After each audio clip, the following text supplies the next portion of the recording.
Hey family, I'm back. This is the final report card for my 21-day challenge, and as you can see, here's the 3 weeks worth of data on the different categories I was trying to challenge myself in.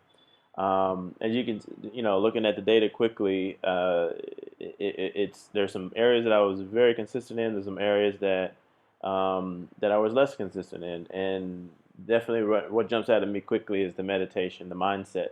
Meditation and movement practice is quite, as you can see, 80, 80, and 100 this week. It's something that's important to me and something that I've kept up even while I was traveling. So that's a interesting piece of information there. Um, another area that popped out at me is also the audio journaling, which is something new. I've haven't done that before, and I tell you, it was a challenge keeping it up because I would like forget right at the middle of the night, and I would just open my phone and just record something quickly. But I tell you, that really let me know a lot about how I was experiencing this new environment in Bangalore and at work and all the different activities I was doing while I was here. And it just kind of helped me to know, like, you know, I'm, I'm enjoying my time here. I'm like in between like and love. So, and I'm moving towards love, and it gave me some ideas on how to really make my time here in Bangalore move towards like, oh my gosh, I love this experience so much. Um, so some of these numbers are kind of skewed by the travel time, and but that's a reality and something I'll have to kind of build into, and I'll have to see going forward how things are. But if you remove the travel, I mean, going to bed, it kind of went up from 80 to 100, and eating protein-rich meals picked up from 40 to 100.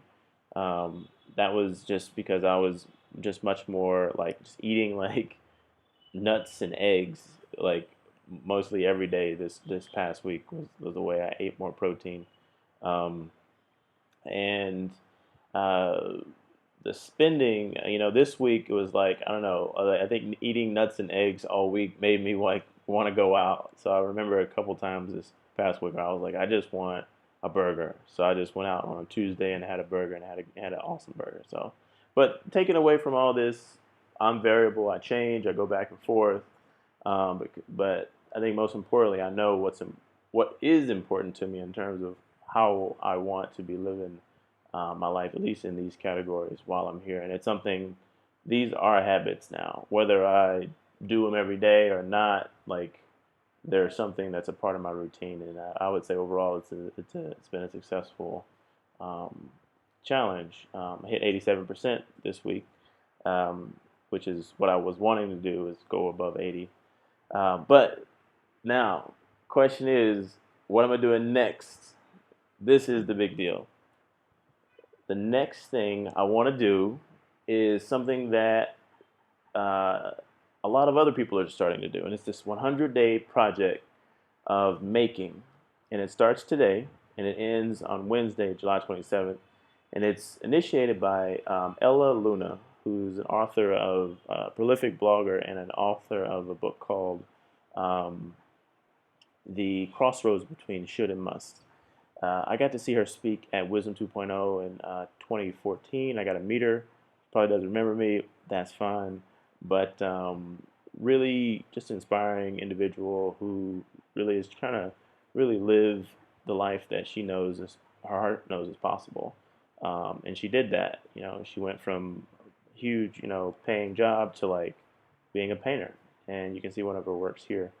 Um, so anyway, this is her initiative, and I'm gonna hopefully you haven't figured out what I'm gonna do. I'll get to that at the end, but this basically the project is, and this is kind of how it works. It's you choose kind of an action, like you want to draw, you want to paint something, or you want to just um, maybe have a specific habit. It doesn't have to be so artsy. Next you kind of start doing it today and through the 27th, and you just to share and add some accountability. She said, share it on Instagram with the hashtag 100 day project, so we can all follow. And then, next, the last thing is create a unique hashtag for what you're going to be doing. So, what the heck am I going to be doing? Here it is. Spoons. I'm gonna make some spoons. Yeah, yeah, yeah. Spoons, spoons, spoons. Why am I so excited about spoons? Quickly, my story about spoons. It's, not a, you know, I guess there's a common story and then an uncommon story. Common story is one of my favorite childhood memories is sitting. I don't remember, but I've been told this. Like, I used to sit at the booster chair, and my mom told me once that if I didn't like something, I figured out a way to like wedge my spoon into a crevice into that high chair on the like where the plate is, and use it as a freaking catapult. So like scattered in front of the white wall in front of me at my mom's old house with my dad and everything, there would be like this beautiful mural of different colored peas and carrots from this catapult device that I made called a spoon. That's a fun memory. A more kind of personal memory is about 5 years ago. I for the first time, I went on like a writing retreat on my own out in North Carolina. Drove about 4 hours to DC to a place called Stone Circles, um, where a bunch of artists go and like do stuff, right? And I wanted to go and do some writing. I was going through a difficult time in a relationship, and I was like, okay, here's some questions I want to like dig into, and I'm going to write about them. That was my deal. So I show up, and I meet the guy who works the land, and who I had met previous. I've been to that retreat center before, and I was like, hey man, I hear these questions, but I've gotten here, and I'm like, oh, I don't want to write about them. I want to like make something. And he's like, okay, well, here's this art studio we have over here. And he took me into it, and it was like, you look to your left, and it was like feathers and cardboard and colored paper and natural light flowing in from every corner. And he's like, just write the questions on a piece of paper, however you want, and stick them up on the wall. And whatever symbols come to your mind, create them with, the materials here. And I was like, cool, okay. Well, um, I don't know how we jump from like materials to spoons. He's like, if you want to carve it, we got some wood in the back, and you can start off by just like, simple stuff like a spoon. And for some reason, like it just a light switched on, and I was like, I want to make spoons. So this artist retreat turned into me just carving a spoon and writing some questions on the wall, which was great. But I didn't get to really dig into that passion for wood carving like I wanted to until now.